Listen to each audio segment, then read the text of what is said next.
नमस्कार. आता नेहमीप्रमाणे सर्व मान्यवरांना समोर बसण्याची विनंती केलेली असल्यामुळं व्यासपीठावर उपस्थित असं म्हणता येणार नाही. समोर उपस्थित सोलापूर स्थित सर्व विद्वज्जन बंधू भगिनींनो, सावरकरांना जाणण्यासाठी, सावरकरांची ओळख पटवून घेण्यासाठी, सावरकरांचा अभ्यास करण्यासाठी, कारण आजकाल भक्त या शब्दाच्या मागे कारण नसताना अंध असं लावत असल्यामुळं त्या शब्दाचा तो बोथटपणा सुरू झालेला असल्यामुळं मी म्हणतो ते सगळेजण अभ्यासक असतात. सावरकरांचा अभ्यास करण्यासाठी आणि तो अभ्यास करत असताना त्यांच्यातील एक तरी गुण शतांशानं आपल्यामध्ये उतरवून घेण्यासाठी उत्सुक असणाऱ्या सर्व सोलापूरवासियांना नमस्कार. मी माझे विचार व्यक्त करण्यासाठी इथं उभा आहे. मला ही संधी दिल्याबद्दल महाराष्ट्र साहित्य परिषदेच्या सोलापूर शाखेच्या सर्व पदाधिकाऱ्यांचे, विशेषतः बडवे सरांचे आभार मानतो. 26 फेब्रुवारी आणि 27 फेब्रुवारी ही मराठी जनांसाठी, विशेषतः आम्हा मराठी कलाकारांसाठी, मी नेहमीच एक रंगकर्मी म्हणून मला हे दोन्ही दिवस अत्यंत प्रेरणादायी दिवस आहेत असं वाटतं. म्हणजे कुठलीही खरं एखादी 2 दिवसीय व्याख्यानमाला घेण्यासाठी याच्यासारखा दुसऱ्या महत्त्वाचा हेच नाही, दिवस नाहीत असं वाटतं. 26 फेब्रुवारीला स्वातंत्र्याची 60वी पुण्यतिथी झाली आणि 27 फेब्रुवारीला कुसुमाग्रजांच्या जयंतीच्या निमित्त मराठी राजभाषा दिन आपण सगळेजण साजरा करतो. विविध ठिकाणी मराठी भाषेचा उद्घोष करतो, मराठी भाषेबद्दल अनेकानेक कार्यक्रम करतो. मध्ये काव्यवाचनाचे असतील, अभिवाचनाचे असतील, नाट्यवाचनाचे असतील, पुस्तक वाचकांचा मेळावा असेल, अनेक कार्यक्रम करतो. त्यामुळे मला हे 2 दिवस मराठी भाषेच्या दृष्टीने अतिशय महत्त्वाचे वाटतात.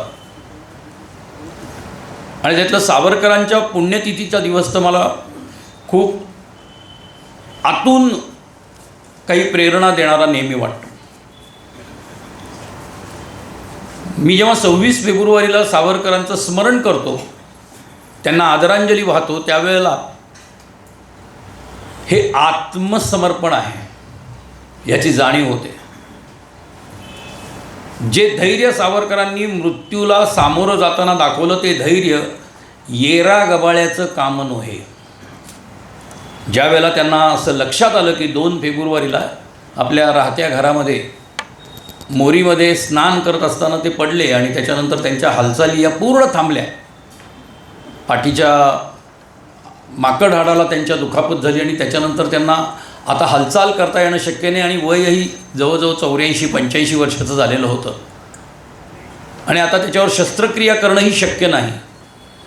आणि ज्या वेळेला त्या स्वातंत्र्यवीराला, क्रांतीसूर्याला असं जाणवलं की या देहाचा या समाजासाठी, राष्ट्रासाठी आता काहीही उपयोग होणार नाही आहे, तर जगून काय उपयोग. पण आयुष्यभर मृत्यू सोबत असताना सुद्धा तो घाला घालू शकलेला नव्हता, इतका मृत्यूच घाबरत होता असं माझी स्वतःची भावना आहे. त्यामुळं त्याला आवाहन केल्यानंतर सुद्धा 2 फेब्रुवारीपासून 26 फेब्रुवारीपर्यंत सावरकर मृत्यूला निमंत्रण देत होते. मृत्यू त्यांच्या आसपास फिरत होता, कारण निमंत्रण तर दिलेलं होतं, पण मृत्यूनी त्यांना स्वीकारलं नव्हतं. इतकं मोठं धैर्य, म्हणजे त्या दिवसांची मी हे का बोलतोय, गेले काही दिवस, जवळजवळ वर्षभर आणि इथून पुढे 3 वर्ष सावरकरांवर आम्ही एक वेबसिरीज करतो आहे. ती वेबसिरीज लिहिण्याचं काम आणि दिग्दर्शन करण्याचं काम मी करतो आहे. त्यातला पहिला सीझन आत्ता आमचा शूट करून पूर्ण झाला आणि त्याच्यातलं 9 एपिसोडचा पहिला सीझन आहे. त्याच्यामधले 7 एपिसोड्स हे एडिट केलेले, ते खूप मोठी अजून पोस्ट प्रोडक्शनची प्रोसेस आहे. दुसऱ्या सीझनचं लिखाण सुरू झालेलं आहे, कारण एकूण 4 सीझन सावरकरांचं आयुष्य, जसं मी नेहमी चित्रपट कुठलाही सावरकरांवरचे जे 2 मोठे चित्रपट आले, चित्रपट पाहिल्यानंतर माझी अशी कायम भावना झाली की सावरकरांवरती 2-2.5 तास संपूर्ण जीवनावर आणि त्यांचं व्यक्तिमत्व सामावलं जाईल किंवा त्यांच्या व्यक्तिमत्वाची आपल्याला जाणीव होईल किंवा उमज घडेल असं चरित्र 2-2.5 तासात त्या चित्रपटात मांडताच येऊ शकत नाही. सावरकरांवरती साधारण 3 ते 4 सिनेमे केले पाहिजेत. त्यांच्या प्रत्येक जर म्हणजे वय वाईज कालखंड, त्यांनी केलेल्या कार्यावाईज कालखंड किंवा त्यांचे कार्य अशा पद्धतीने 4 चित्रपटांचं मटेरियल त्यांच्या आयुष्यामध्ये आहे असं मला वाटतं. आणि त्यामुळे जवळजवळ 4 ते 5 सीझन म्हणजे 45 ते 50 एपिसोड्स, प्रत्येक एपिसोड 1 तासाचा, अशा पद्धतीने ती मालिका चित्रित करण्याचा आमचा प्रयत्न आहे. त्यातला पहिला सीझन आमचा चित्रित करून झाला. आणि ते काम करत असताना त्याच्याविषयी पुन्हा पुन्हा वाचत असताना, कारण एक दिग्दर्शक म्हणून कायम डोक्यात येतं की आपल्याला सावरकर म्हणून कोण प्रेझेंट करायचं आहे, आपल्याला सावरकर कसे दाखवायचे आहे. सावरकर हे राष्ट्रप्रेमाने ओथंबलेले आणि येता जाता कधीही कुठल्याही समाजापुढे समूहापुढे कायम देशभक्तीपर भाषण करणारे अशा पद्धतीचे नेते दाखवायचे आहेत का? मग त्याला चित्रीकरणाची काय गरज आहे? सावरकर व्यक्तिमत्व म्हणून दाखवायचं असेल तर त्यांच्या व्यक्तिमत्वामधला सगळ्यात मोठा पैलू जो बालपणापासून, जसं मी म्हणलो की मृत्यू त्यांच्यासोबत सतत होता, तसं काव्य बालपणापासून त्यांच्याबरोबर सतत होतं. कविता ही लहानपणापासून त्यांच्याबरोबर सतत होती. ललित लेखन हे महाविद्यालयीन कालखंडापासून त्यांच्याबरोबर सतत होतं. इतिहास प्रेम आणि इतिहासाचा अभ्यास आणि त्याच्यातून त्यांनी काढलेले ऐतिहासिक निष्कर्ष विविध व्यक्तिमत्वांबद्दल विविध प्रसंगातून त्यांना जे सांगायचं आहे ते हे लहानपणापासून त्यांच्यासोबत होते. त्यामुळे ते व्यक्तिमत्व दाखवताना त्यांच्याबद्दल त्यांच्यातला साहित्यिक, त्यांच्यातला कवी, त्यांच्यातला नाटककार, त्यांच्यातला ललित लेखक, त्यांच्यातला चरित्र हे वेगळे काढताच येऊ शकत नाही. ज्यावेळेला मराठी भाषा आणि सावरकर असा विषय दिला जातो तर पटकन आपण उडी मारतो ते त्यांनी जे काही शेकडो शब्द मराठी भाषेला दिलेले आहेत ती तर त्यांची देणगी आहेच, यात वादच नाही. मराठी भाषा समृद्ध करण्यासाठी किंवा अभिजात मराठी भाषा घडवण्यासाठी फार मोठं मोलाचं योगदान सावरकरांचं आहे की त्यांनी प्रचलित असलेल्या अनेक इंग्रजी शब्दांना इतके सुंदर, आणि आता पुन्हा मला त्याच्यासाठी इंग्लिश शब्द वापरावा लागतो आहे, इतके ॲप्रोप्रिएट मराठी शब्द दिलेले आहेत की ते चपखल बसले आणि त्या पद्धतीने आपल्या तोंडामध्येही ते आले. मग महापौर असेल, दिग्दर्शक असेल, छायाचित्रकार असेल, संपादक असेल म्हणजे एडिटर, संकलक, हे जाता जाता दिलेले मराठी शब्द आहेत. हे तर त्यांची मोठी मोलाची देणगी आहेच, परंतु ज्या पद्धतीचं काव्य सावरकरांनी लहानपणापासून लिहिलं ते काव्य ही सगळ्यात मोठी देण मराठी सारस्वताला आहे, साहित्य क्षेत्राला आहे. साहित्याच्या या एवढ्या मोठ्या व्यापामध्ये मराठीच्या समृद्धतेची भर घालणारा असा आहे.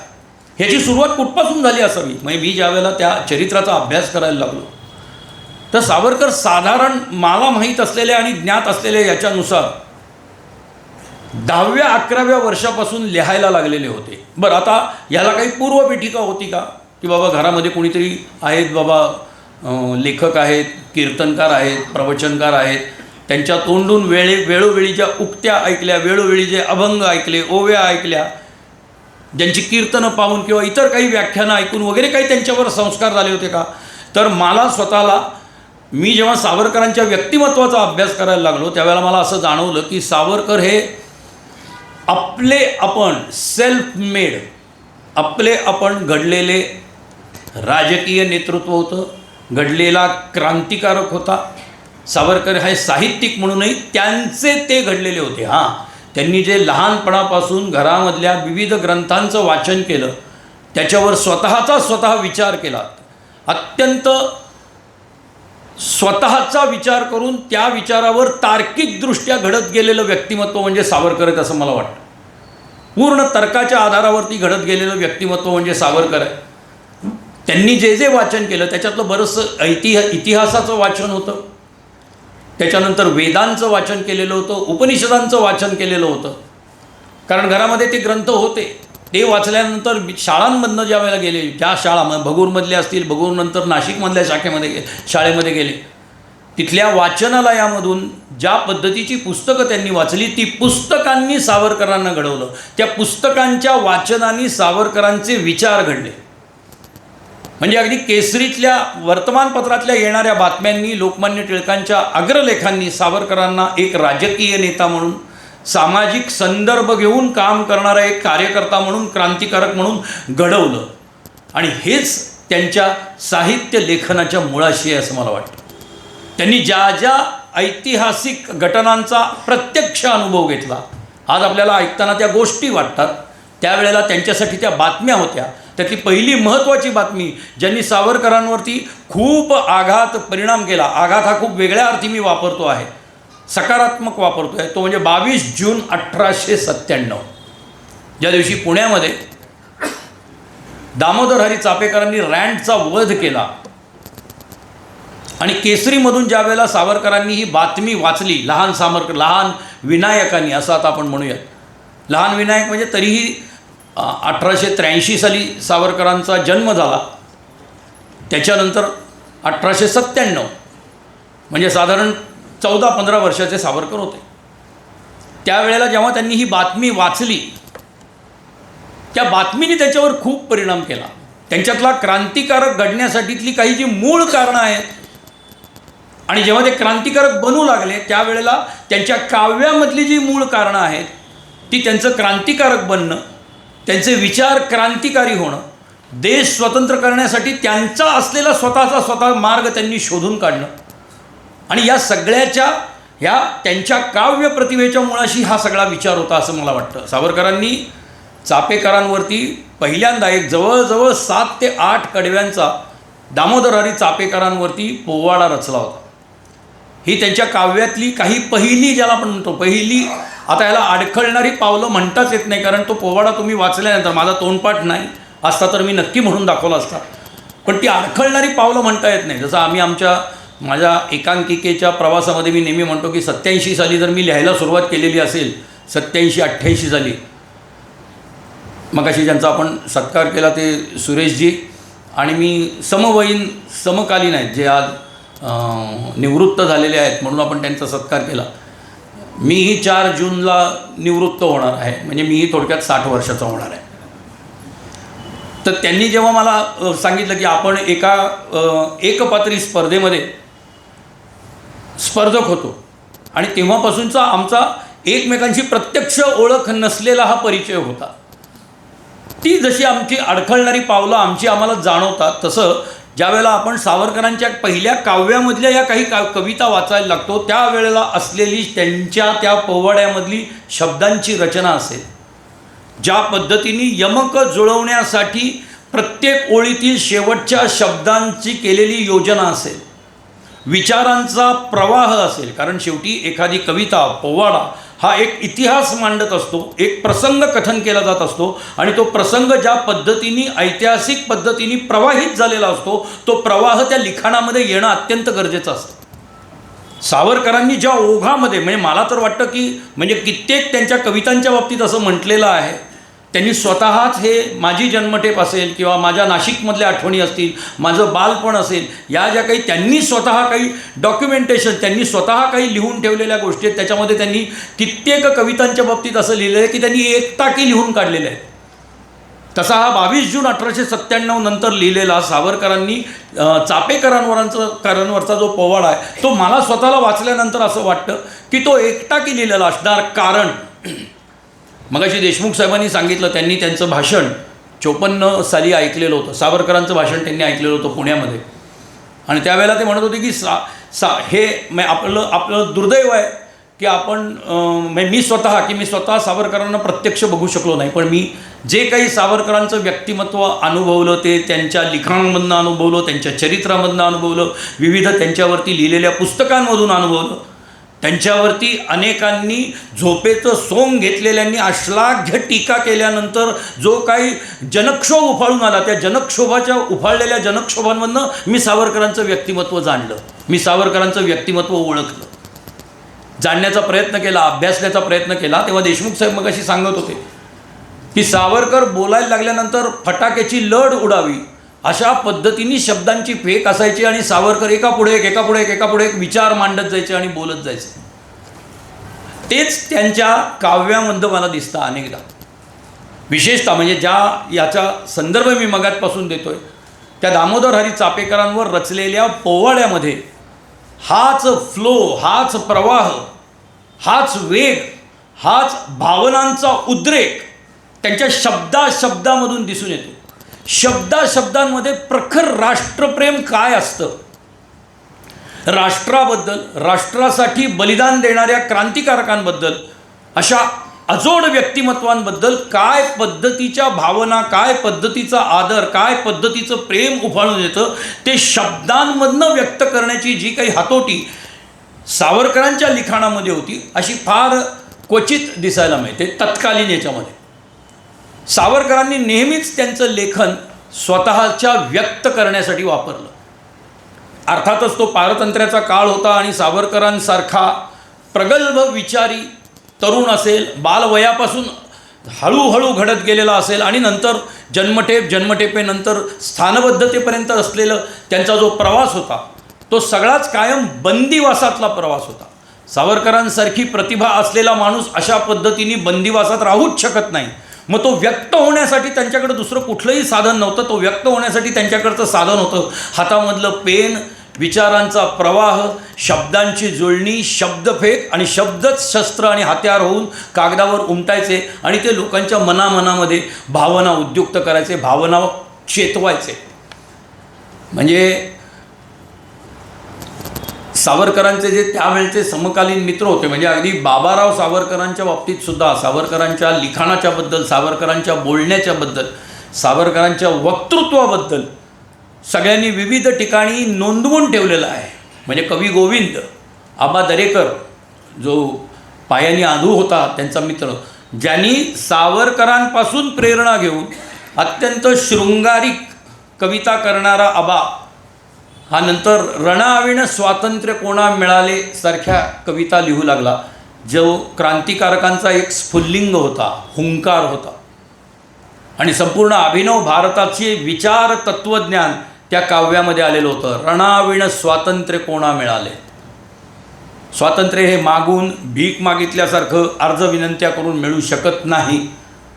ते तुमच्या हक्काचं असेल तर तुमचा हक्क हा अधिकाराने लोकांकडून हिसकावून घेतला पाहिजे. जर तो मिळत नसेल तर रणाविण स्वातंत्र्य कोणा मिळाले. तर असा आबा असं लिहितो, आबा दरेकर असं लिहितात, कवी गोविंद असं लिहितात की तात्या बोलायला लागल्यानंतर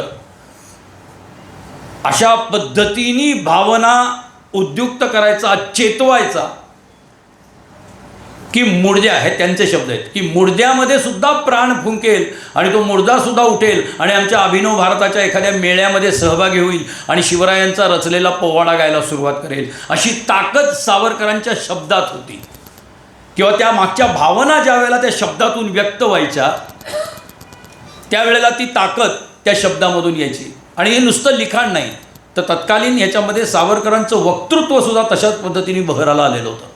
सावरकरांच्या पहिल्या काही वक्तृत्व स्पर्धांमध्ये, आता वक्तृत्व स्पर्धा सावरकर का करत होते तर बक्षिसं मिळत होती म्हणून नव्हे, त्याच्यामागे त्यांचा स्वार्थ असा होता.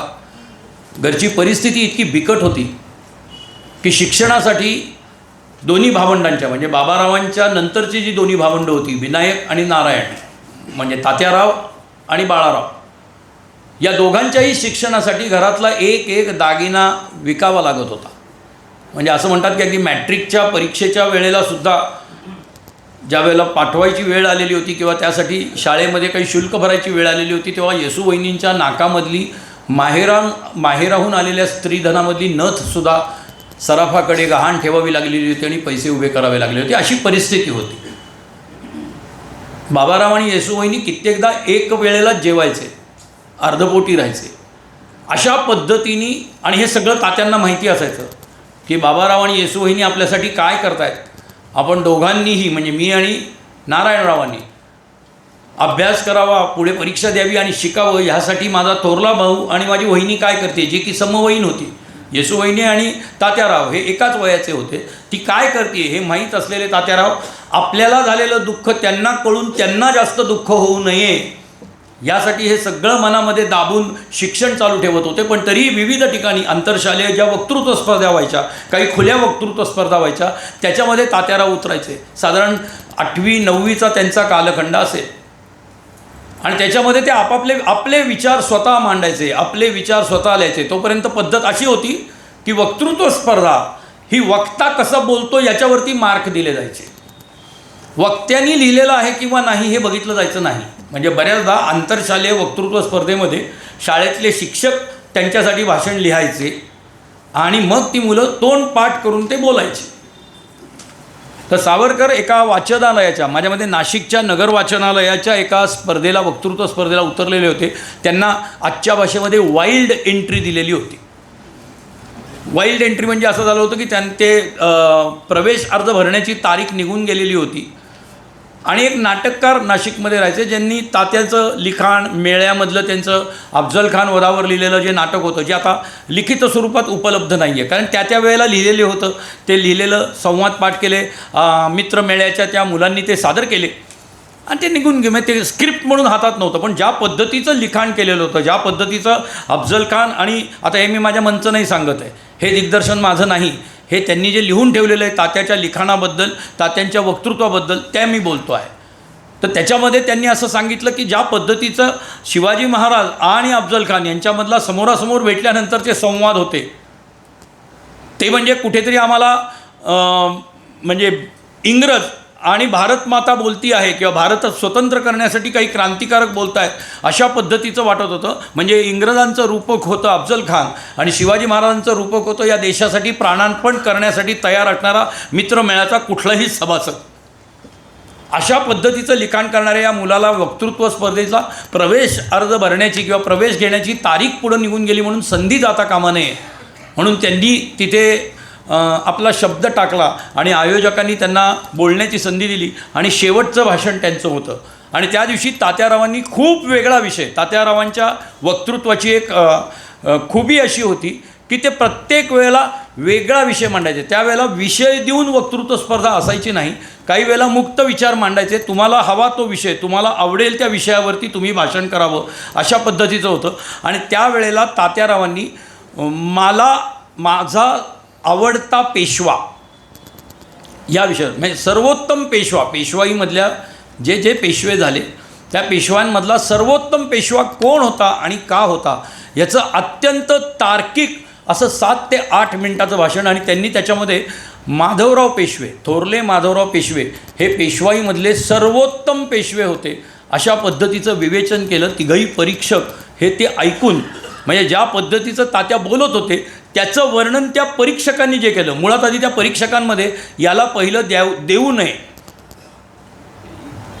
त्यांनी भाषण उत्तम केलेलं आहे, त्यांनी पाठांतर उत्तम केलेलं आहे, पण मग पाठांतर इतरांचंही चांगलं होतं. तात्यारावांची एक गंमत अशी होती की तात्यारावांचा आवाज, म्हणजे ज्याला आपण आता रंगकर्मी म्हणून आपण नाटकाच्या याच्यामध्ये शरीरयष्टीप्रमाणे आवाजाची रचना असते, म्हणजे जे स्थूल असतात साधारण त्यांचा आवाज हा थोडा बेसचा, संथ, शांत असा असतो आणि जे कृश असतात त्यांचा आवाज हा तार स्वरातला असतो. त्यांना एकूणच त्यांची ताकद दाखवण्यासाठी आवाज हे एकमेव माध्यम असतं. असं एक म्हणजे ज्याला आपण मानसिकता म्हणतो, सायकॉलॉजी म्हणतो किंवा ही शरीरशास्त्रामध्ये आहे. किंवा जसं एखादा जर बुटकी व्यक्ती असेल तर आपोआपच ती उंच होण्यासाठी हानवटीपासूनच उंच व्हायला सुरुवात करते, ती बघतानाच अशी बघते, कारण अनेकांकडे त्यांना असं बघावं लागतं, मग ती त्यांची शरीर रचना होते. तसंच जो कृश असतो, जो बारीक असतो,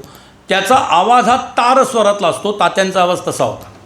तात्या तार स्वरात बोलायचे, तात्या ओघवत्या शैलीत बोलायचे, तात्या संस्कृत प्रचूर बोलायचे. तात्यांचं मराठी म्हणजे जसं आज तुमच्या आमच्या सगळ्यांचंच मराठी हे 5 मराठी शब्दांच्या एका वाक्यामध्ये कमीत कमी 2 इंग्रजी शब्द असल्याशिवाय त्याला मराठीच मानायचं नाही असा एक शासकीय निर्णय झाल्यासारखे आपण बोलतो मराठी. परंतु तसं नसताना ते संस्कृत प्रचूर मराठी बोलायचे. त्यांच्या काव्यरचनेमध्ये सुद्धा संस्कृत प्रचुरता खूप असायची. संस्कृत शब्दांची पेरणी अत्यंत चपखल अशा पद्धतीने होती.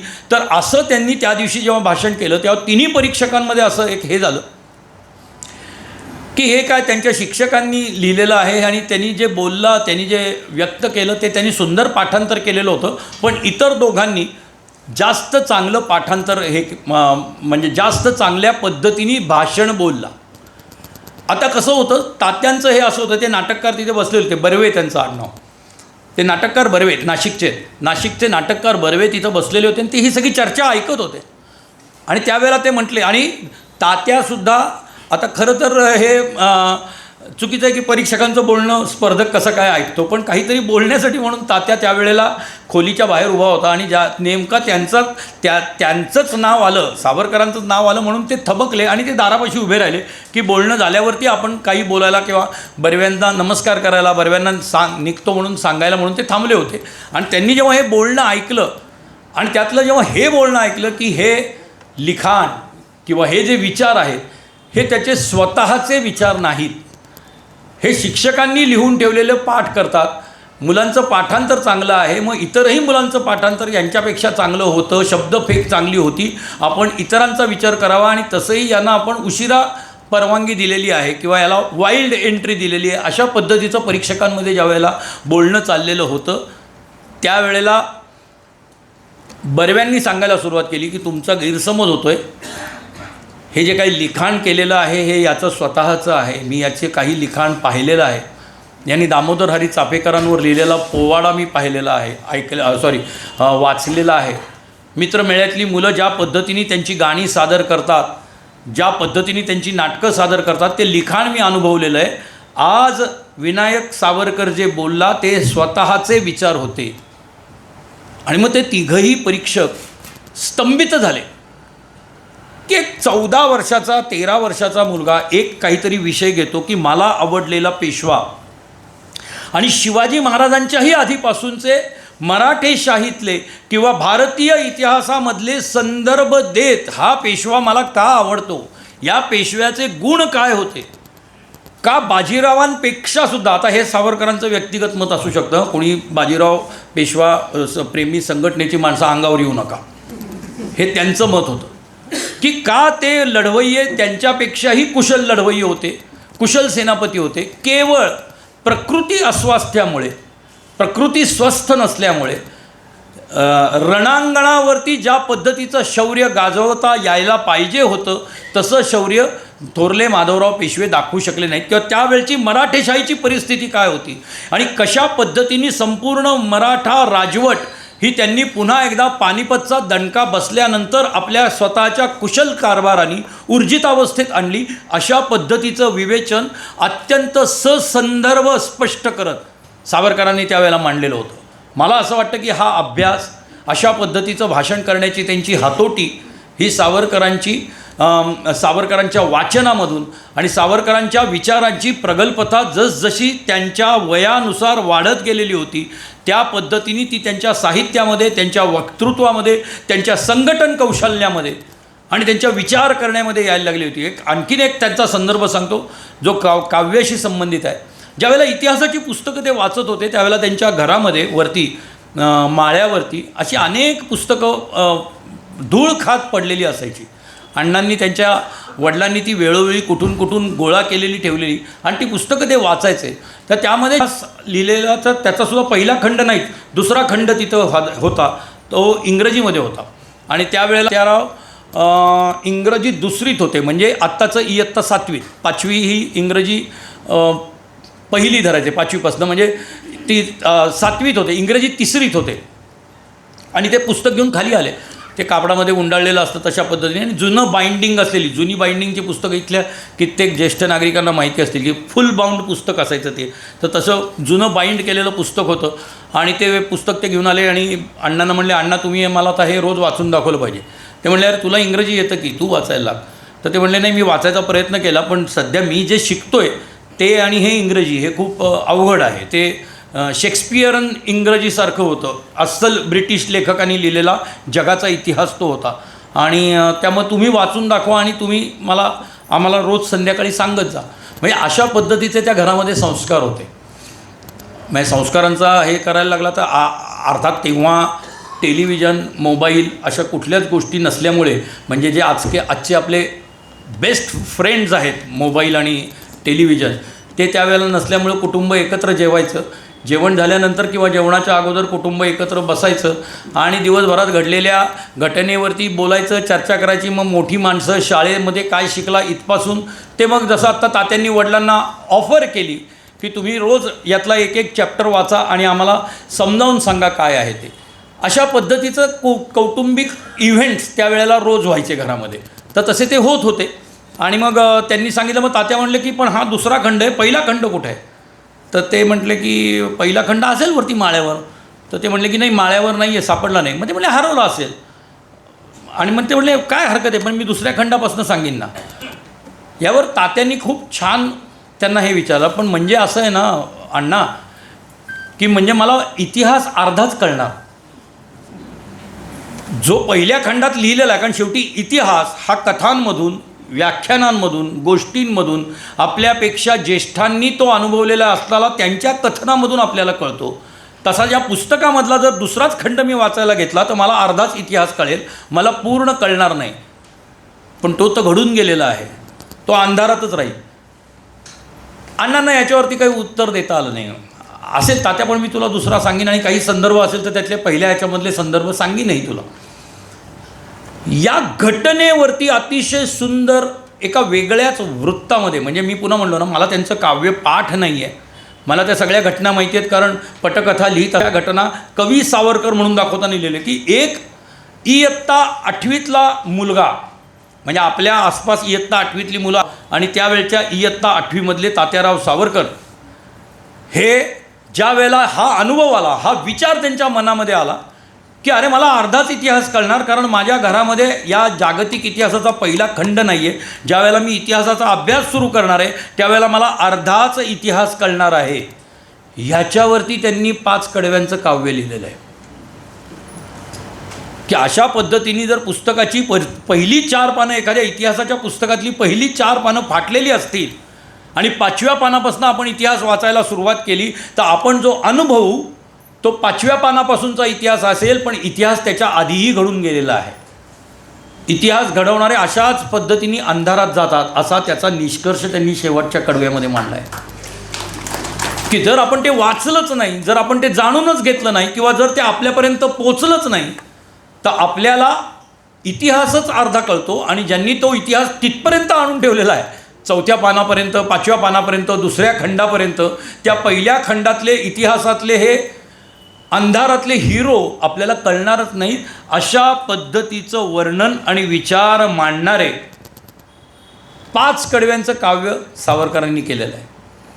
सावरकर जसजसे मोठे होत गेले, जसजसं त्यांचं वक्तृत्व बहराला आलं, म्हणजे त्यांना त्या एका कवितेसाठी काळ म्हणजे त्या काळचं, जसं आजचं आता कुठलंच वर्तमानपत्र खरं तर लोकप्रिय नाही असं क्षमस्व इथल्या कोणी पत्रकार आले असतील तर, परंतु तशा अर्थी TRP वाईज जर विचार केला तर प्रिंट मीडियामधले सध्या सगळ्यात वाईट दिवस आलेत असं मला वाटतं. की म्हणजे आपण नेहमीच उदाहरणं देताना कायम केसरी, काळ, दर्पणकार, जांभेकर वगैरे अशी देत असतो. आणि आजचं प्रिंट मीडिया आणि प्रिंट मीडियाची आजची स्थिती, याला कारण आदल्या दिवशी रात्रीच घडलेल्या घटना हे पुन्हा छापतात आणि त्या आपण ऑलरेडी यूट्यूबवरती किंवा विविध चॅनलवरती बघितलेल्या असतात. म्हणजे इस्राईल आणि इराण यांचं युद्ध सुरू झाले, दुपारी तासाभरा आधी युद्ध सुरू झालं आणि 1 तासानंतर यूट्यूबवरती त्याचे शॉर्ट्स आणि यायला लागलेले होते. त्याची बातमी जर आपण उद्या फ्रंट पेजवर बघणार असू तर आपल्याला त्याच्यातलं काही हेच होत नाही. तर तशी स्थिती त्यावेळेला नव्हती. त्यावेळेला केसरी आणि काळ हे 2 वृत्तपत्र, वर्तमानपत्र जी पुण्यामधनं प्रसिद्ध व्हायची, शिवरामपंत परांजपे यांची काळ आणि लोकमान्य टिळकांचं केसरी, त्यावेळचा एक अख्खा समाज, महाराष्ट्रामधला एक अख्खा समाज की जे पुढं अनेक विविध सामाजिक क्षेत्रामध्ये असेल, राजकीय क्षेत्रामध्ये असेल, सांस्कृतिक क्षेत्रात असतील, अशी व्यक्तिमत्व घडवण्याचं मूळ कारण कित्येकदा केसरी आणि काळ होतं. इतकी वर्तमानपत्रांची ताकद आणि योग्यता त्यावेळेला होती. तर अशा काळचं त्यांच्या एका कवितेला बक्षीस मिळालं आणि वर्षभरासाठी त्यांना काळ घरी म्हणजे घरपोच मिळाला आणि केसरी एका वक्तृत्व स्पर्धेला बक्षीस मिळालं. म्हणजे बक्षीस किती असायचं? 8 आणे, 2 आणे असं. आणि वर्गण्यासुद्धा तशाच असायच्या. वर्षभराची वर्गणी 8 आणे, 4 आणे. तशा पद्धतीनेच, कारण एक पैसा वगैरे त्याची किंमत असायची त्या, आणि मुळात ते 15 दिवसातनं एकदा, पंधरवड्यातनं एकदा निघायचं. त्यावेळेला जेव्हा सावरकर ज्यावेळेला केसरी वाचायला लागले, केसरीमधून ते घडायला लागले, केसरी ही त्यांच्यासाठी देशामध्ये घडत असलेल्या घटनांसाठीची खिडकी होती. म्हणजे उत्तर प्रांतामध्ये झालेल्या हिंदू मुस्लिम दंग्याचे इत्थंभूत बातमी टिळकांच्या दृष्टिकोनातनं त्यांना त्या अग्रलेखामधनं कळत होती, आणि त्याप्रमाणे सावरकर वाचून घडत होते.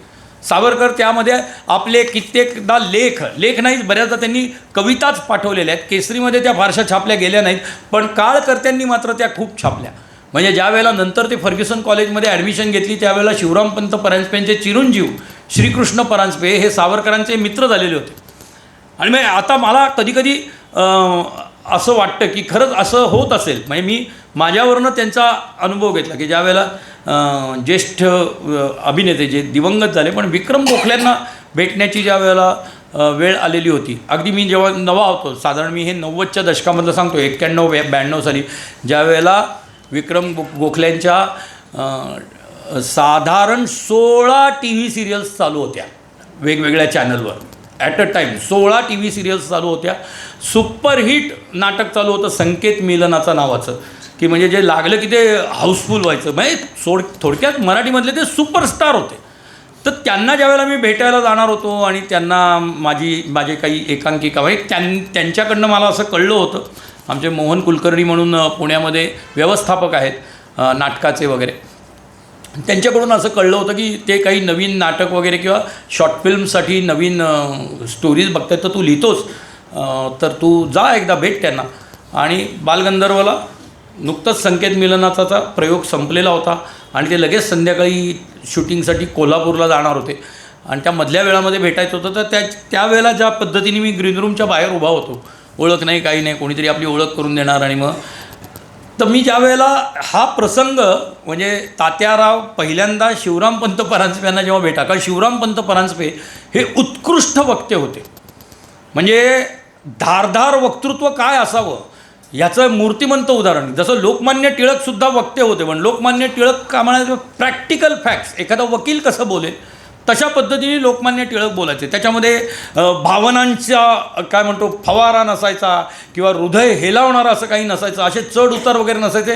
ते एक संत याच्यामध्ये बोलायचे, पण ते फॅक्ट्स बोलायचे, आणि ते जे काही बोलायचे ते इतकं लागायचं की ब्रिटिश हादरायचे. आणि शिवरामपंत परांजपे म्हणजे असे होते की ते उद्युक्त, म्हणजे काय म्हणतो आपण, ते पेटवायचे लोकांना, अशा पद्धतीचं वक्तृत्व होतं. आणि तरुणांच्या मनावर साहजिकच फुंकर घालावी, आणि तरुणांच्या मनामध्ये कायमच शिवरामपंत परांजपे जास्त जवळचे असायचे. म्हणजे काळमधल्या अग्रलेखांमध्येही हा फरक दिसायचा. लोकमान्य टिळकांच्या केसरीमधला अग्रलेख आणि काळमधला अग्रलेख याच्यामध्येही तो फरक दिसायचा. तर कसे ते भेटायला गेले असतील, काय त्यांच्या मनात असेल. म्हणजे श्रीकृष्णच त्यांना घेऊन गेलेला होता फर्ग्युसनमध्ये ज्यावेळेला ॲडमिशन घेतली होती नव्याने, आणि ज्या वेळेला ते म्हटले की मी असं म्हणजे शिवरामपंतांचा मुलगा आहे, कारण ते तिघंही समकालीन आहे. शिवरामपंत परांजपेंचा मुलगा श्रीकृष्ण, त्याच्यानंतर लोकमान्य टिळकांचा मुलगासुद्धा, आणि सावरकर, हे तिघंही समकालीन आहेत, आणि तिघांनीही अभिनव भारताचं काम केलेलं आहे. त्यावेळेला व्याकरणकार तरखडकर, ज्यांचं नाव आपण नंतर ऐकलं खूप, ते तरखडकरसुद्धा सावरकरांच्या अभिनव भारतामध्ये होते. त्याच्यानंतर सेनापती बापट असं ज्यांना आपण नंतर ओळखायला लागलो, ते पांडुरंग महादेव बापट, हे सुद्धा ते डेक्कन कॉलेजमध्ये होते. डेक्कन कॉलेजमधनं ते फर्ग्युसन कॉलेजमध्ये सावरकरांना भेटायला यायचे, आणि त्यांचा तो जो काय क्रांतिकारकांचा जहाल तरुणांचा एक गट पुण्यामध्ये तयार झालेला होता, त्याच्यामध्ये तेही सहभागी होते. तर या श्रीकृष्णाच्या निमित्ताने ज्यावेळेला ते शिवरामपंत परांजप्यांकडे गेले, आणि तेव्हा त्यांना जेव्हा कळलं की हा तो मुलगा आहे ज्यांनी एक 5-6 कविता आपल्या इथे पाठवलेल्या आहेत, आणि त्या कविता आपण छापलेल्या आहेत, आणि ज्या वेळेला तो कवी आला आणि त्या काव्याबद्दल शिवरामपंत परांजपे ज्यावेळेला बोलायला लागले, त्यावेळेला मला असं वाटतं की किती धन्य सावरकरांना वाटलं असेल की एक आपल्यापेक्षा ज्येष्ठ, की ज्याच्याकडे बघून आपण आपल्या वक्तृत्वाची तयारी करतो आहोत, ज्याच्याकडे बघून आपल्याला असं वाटतं की अशा पद्धतीचं वक्तृत्व आपल्याला जमायला पाहिजे वगैरे वगैरे.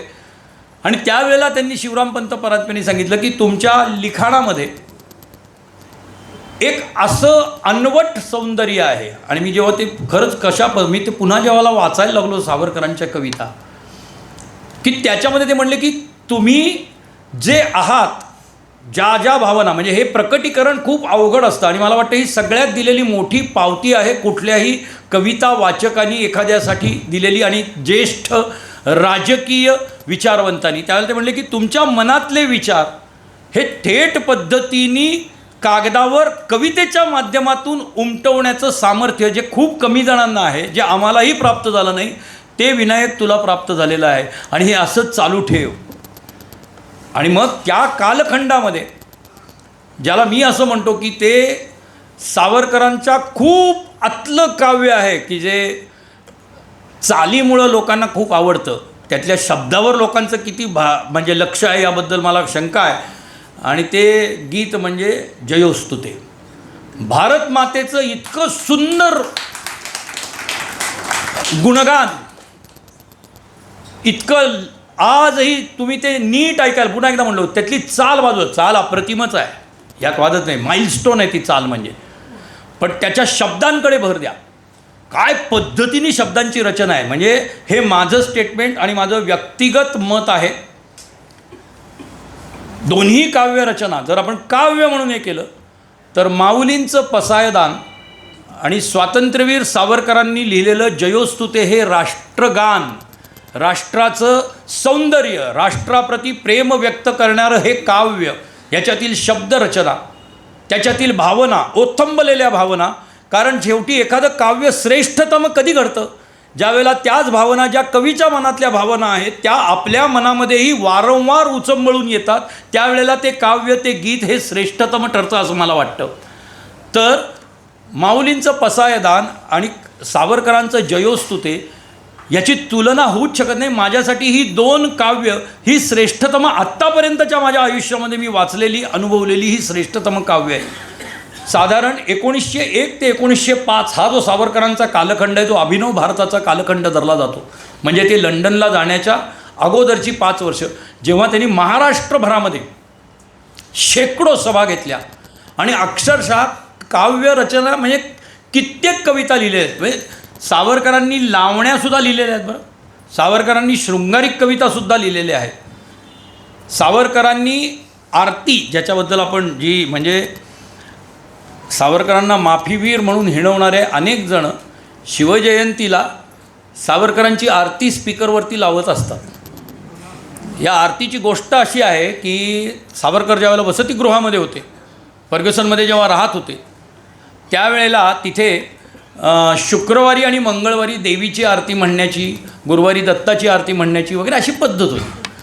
सावरकर हे भगूरनंतर, म्हणजे जेव्हा त्यांनी भगूर सोडलं आणि नाशिकला गेले, त्यावेळेला प्लेगचा झालेला जो आघात होता, प्लेगची जी महाप्रचंड साथ आलेली होती आणि त्याच्यामध्ये सावरकरांचे वडील गेले, सावरकरांचे काका त्याच्यामधून गेले, बाबारावांनाही प्लेग झालेला होता, बाळलाही प्लेग झालेला होता. ते सगळं जेव्हा सावरकरांनी पाहिलं आणि त्याच्या आधी नॅचरल ते काय म्हणतो आपण, जसं की लहान वय होतं, वेळोवेळी सावरकर देवळामध्ये जायचे आणि मूर्तीसमोर जाऊन त्यांना बरं कर, त्यांना वगैरे अण्णांना बरं कर, अण्णांना बरं कर वगैरे काय जे काय म्हणते हे त्यांनी लिहून ठेवलं, हे माझ्या मनचं नाही.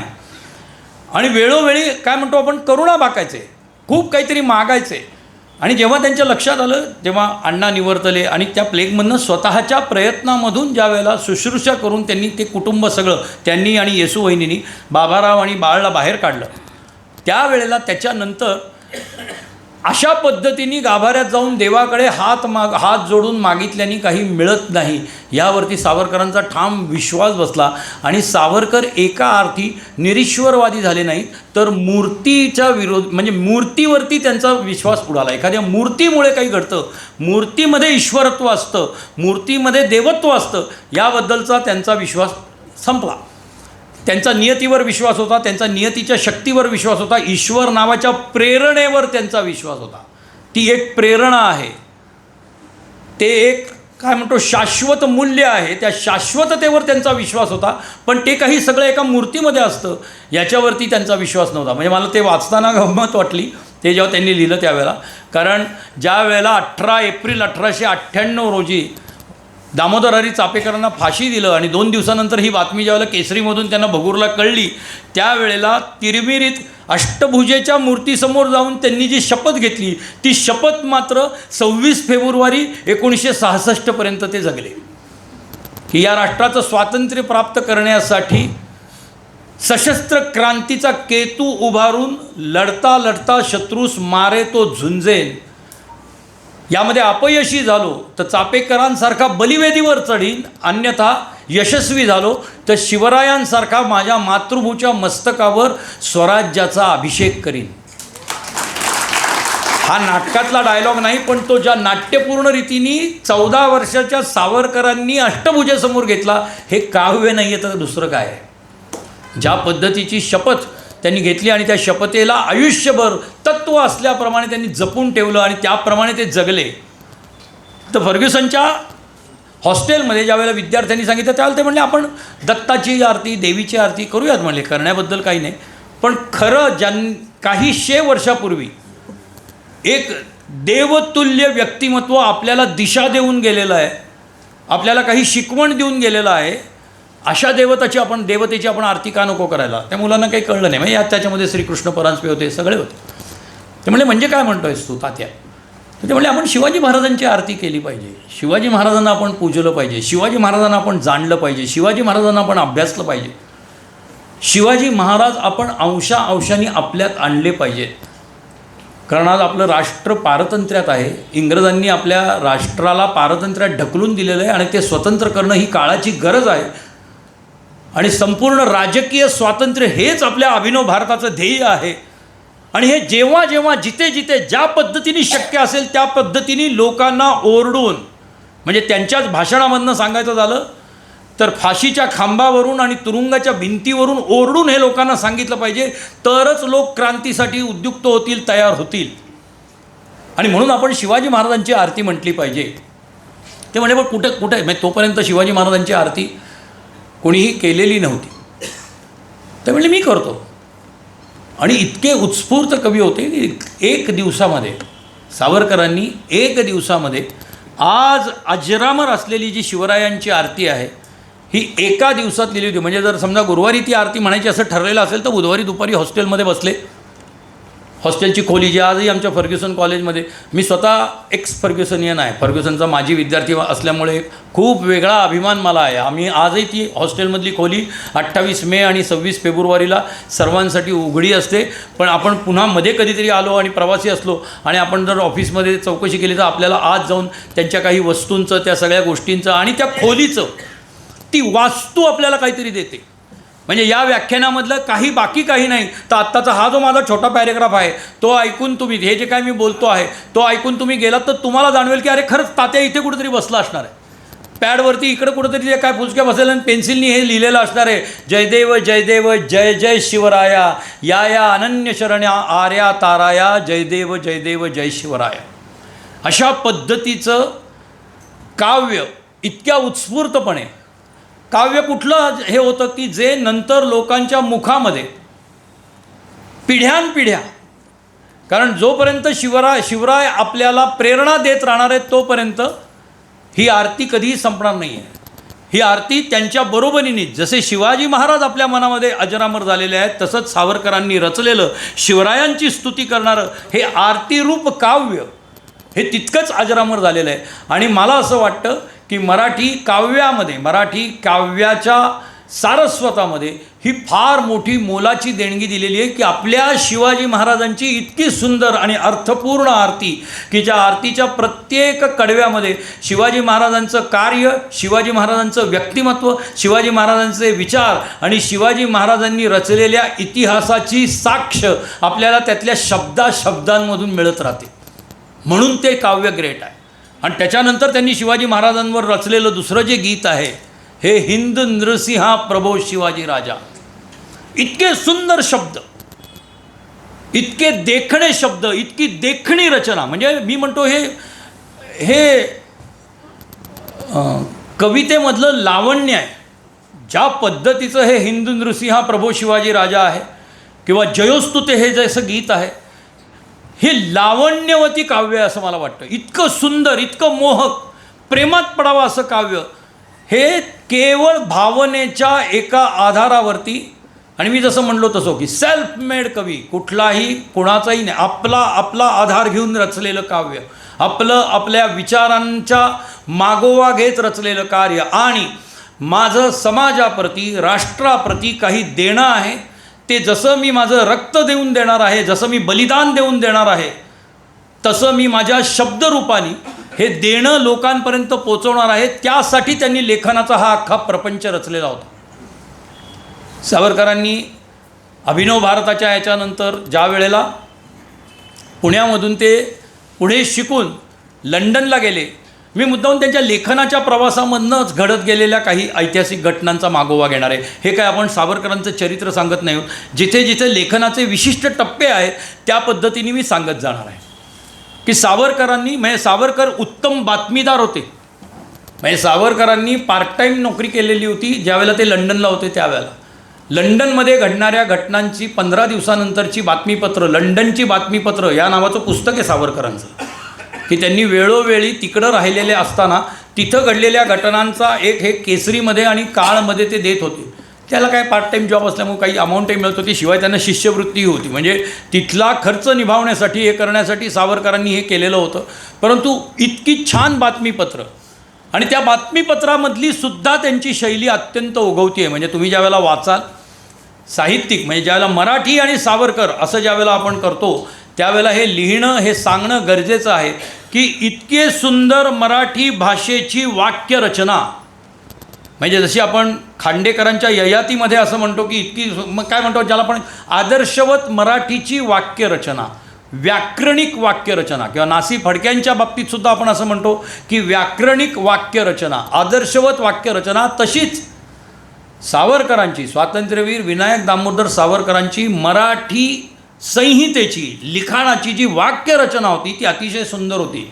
म्हणजे ज्यावेळेला आम्ही अभिवाचन करतो त्यावेळेला मी मध्ये एकदा जन्मठेपमधले काही प्रसंग, त्यांनी लिहिलेलं माझी जन्मठेप हे जे पुस्तक आहे त्या जन्मठेपमधले काही प्रसंगांचं अभिवाचन करायचं किंवा त्या पुस्तकांच्या काही पानांचं अभिवाचन करायचं त्यावेळेला, आणि ज्यावेळेला सराव करत होतो त्यावेळेला नट म्हणून अभिवाचन करताना आपण काही खुणा करतो की या इथं मी थांबीन, मी इथं पॉज घेईन, विराम घेईन, इथे माझा थोडा आवाज चढा लागेल.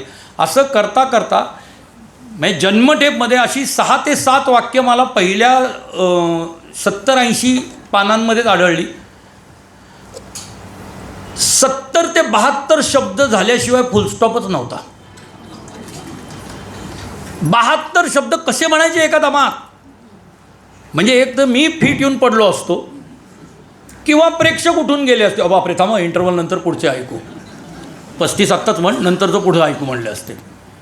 बरं, सगळे अर्थपूर्ण, संपूर्ण वाक्याचा जर अर्थ लक्षात घेतला 72च्या 72 शब्दांचा, तर तो अर्थपूर्ण इतका होता की ते सलग म्हटल्याशिवाय संपूच शकत नाही.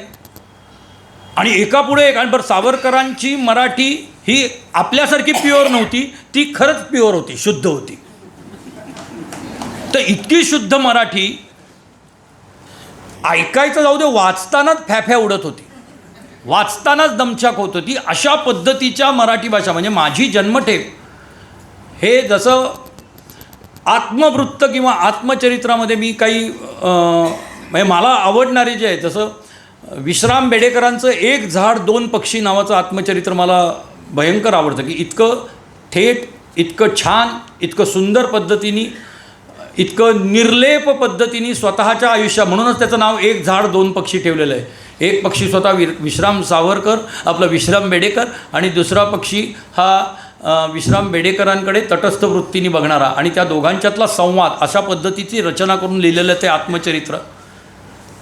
तशाच पद्धतीने माझी जन्मठेप हे पुस्तक ज्या वेळेला मी वाचलं, चरित्र म्हणून वाचलं, त्यांनी तेच लिहिलेलं आहे की हे चरित्र नाही, हे माझ्या अनुभवाचं संचित आहे, आणि ते फक्त तुरुंगवासातल्या अनुभवाचं संचित आहे. माझी जन्मठेपचं मी आता पहिल्यांदा वाचायला घेतलं त्यावेळेला मी 16 वर्षाचं होतो, म्हणजे 10वीत होतो. आणि खूप घरच्यांनी आणि संघाच्या माध्यमातून आमच्या शिक्षकांनी वगैरे सावरकरांचं जन्मठेप वाचलं की नाही, सावरकरांचं जन्मठेप वाचलं की नाही, म्हटलं एकदा वाचावं म्हणून लायब्ररीमधनं घेऊन माझी जन्मठेप वाचायला घेतलं. आणि प्रामाणिकपणे सांगतो, 15 पानं वाचल्यानंतर मी कंटाळलो. आजही अनेकांची भावना ही होऊ शकते, कारण सिनेमाप्रमाणे स्क्रीन प्ले तो नाही. 12 वर्ष काळं पाणी भोगलेल्या माणसाचे ते शब्द आहेत, ते अनुभव आहेत.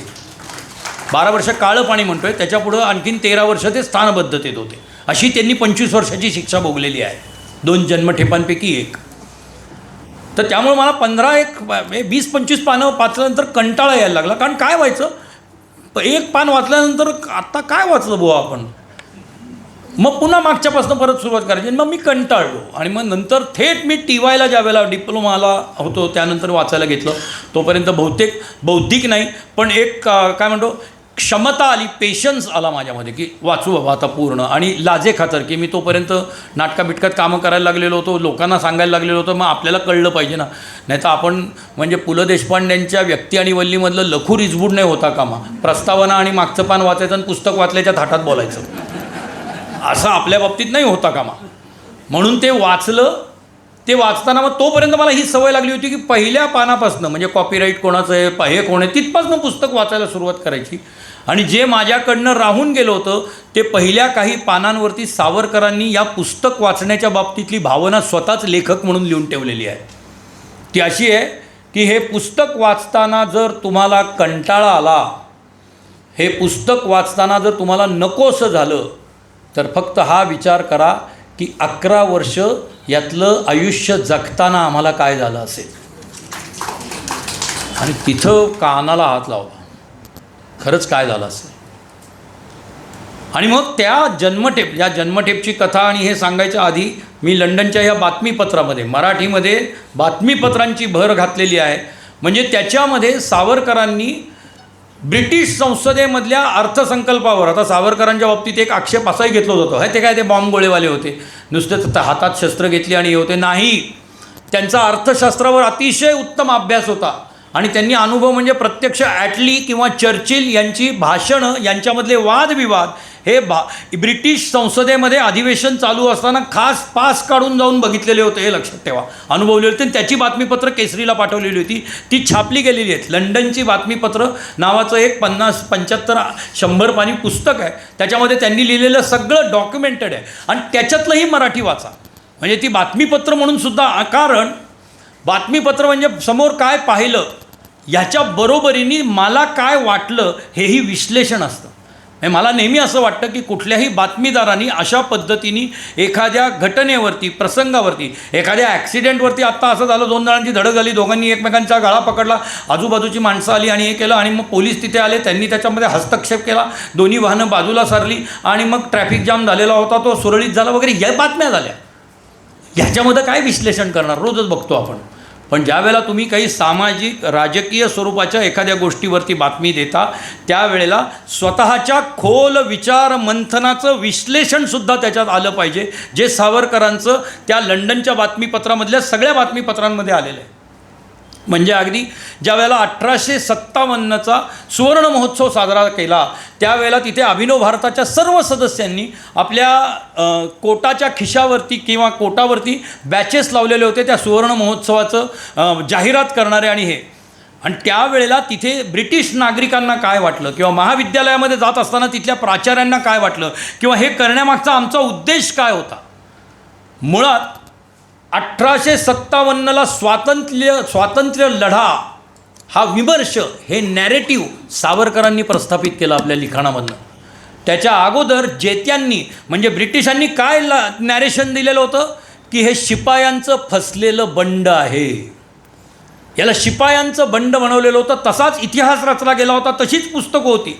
आणि 1857च्या या ऐतिहासिक घटनेच्या पार्श्वभूमीवर लंडनमध्ये अशा पद्धतीची शिपायांच्या फसलेल्या बंडावर कशी नाटकं होती हे सावरकरांनी तिथे अनुभवलेलं होतं. आणि म्हणून त्यांनी पुढच्या वर्षी ठरवलं की सुवर्ण महोत्सव जो करू तो आम्ही चांगला साजरा करू. आणि त्याच्यानंतर त्यांनी 1857चा स्वातंत्र्य लढा हे ऐतिहासिक इतिहास कथनाचं पुस्तक लिहायला घेतलं. त्याच्यासाठी त्यांनी लायब्ररीमधली शेकडो पुस्तकं वाचून काढली, सगळे ऐतिहासिक संदर्भ घेतले आणि मग स्वतःचं नॅरेटिव्ह एखाद्या लेखकाने आपल्या चरित्रग्रंथामधून, ऐतिहासिक ग्रंथामधून अशा पद्धतीने संपूर्ण भारताची मान ताठ व्हावी, स्वाभिमानाने ऊर भरून यावा, अशा पद्धतीने एक नॅरेटिव्ह प्रस्थापित करणारा हा साहित्यिक आहे असं मला वाटतं. तो मुळमुळीत साहित्यिक नाही आहे, तो साहित्यिक असा आहे की ज्यांनी खरंच उरामध्ये, तुम्ही जेव्हा स्वातंत्र्य लढा वाचायला लागाल, झाशीची राणी, तात्या टोपे, नानासाहेब पेशवे, बहादूर शाह, या सगळ्यांची त्याच्यातले चॅप्टर्स वाचायला लागाल त्यावेळेला कळेल की एखादा विषय डोक्यात घेऊन अभ्यास करून संबंध ऐतिहासिक घटनेला पलटून टाकणं, त्याचं नॅरेटिव्ह बदलून टाकणं, की ज्याला शिपायांचं बंड म्हणत होते तर यांच्या लिखाणामधनं असं आलं नाही, तो स्वातंत्र्य लढा आहे. आणि त्यानंतर आपण सगळे आज 1857ला स्वातंत्र्य लढा म्हणायला लागलो, न की शिपायांचं फसलेलं बंड. मला वाटतं त्या सगळ्याच्या आपल्या या भावनांच्या मुळाशी सावरकरांचं हे पुस्तक आहे. ही मराठीला दिलेली मोठी देणगी आहे. इतिहासाची 6 सोनेरी पानं म्हणून सावरकरांनी लिहिलेलं पुस्तक आहे. अशा पद्धतीचं इतिहास कथन, अशा पद्धतीचं ऐतिहासिक लेखन सावरकरांनी काय काय नाही केलं. म्हणजे बातमीदारीपासून चरित्रकार, कवी, आपण फक्त त्यातल्या एका अंशाला फक्त स्पर्श करतो कधी कधी काव्य, पण सावरकरांनी काय काय लिहून ठेवलेलं आहे. म्हणजे मला असं वाटतं की त्यांचे ललित लेखांचं सुद्धा एक वेगळं पुस्तक आहे. ते पुस्तक वाचल्यानंतर कळतं आपल्याला की ललित लेखन म्हणजे काय, सावरकरांचं ललित. आणि या सगळ्याच्या मागे एक ठोस राजकीय सामाजिक विचार वेळोवेळी प्रकट झालेला आहे आणि तो त्यांनी कुठेही लपवून ठेवलेला नाही. साहित्यासाठी साहित्य, कलेसाठी कला वगैरे ह्या असलं. म्हणजे मला कुठंतरी असं वाटतं की आपण कधीकधी असं, मी खूप काही वेळेला निराश होतो की अरे आपल्याला असं होतं ना, आपल्याला कुठं कधी पुरस्कार नाही मिळाले, 4 जणांच्या याच्यामध्ये आपण नॉमिनेट असलो आणि आपल्याला नाही मिळालं, तर एक रंगकर्मी म्हणून, एक चित्रपटकर्ता म्हणून, एक नाट्यकर्ता म्हणून आपल्याला कधी कधी निराशा येऊ शकते की आपल्याला का बाबा आवडलं जातं.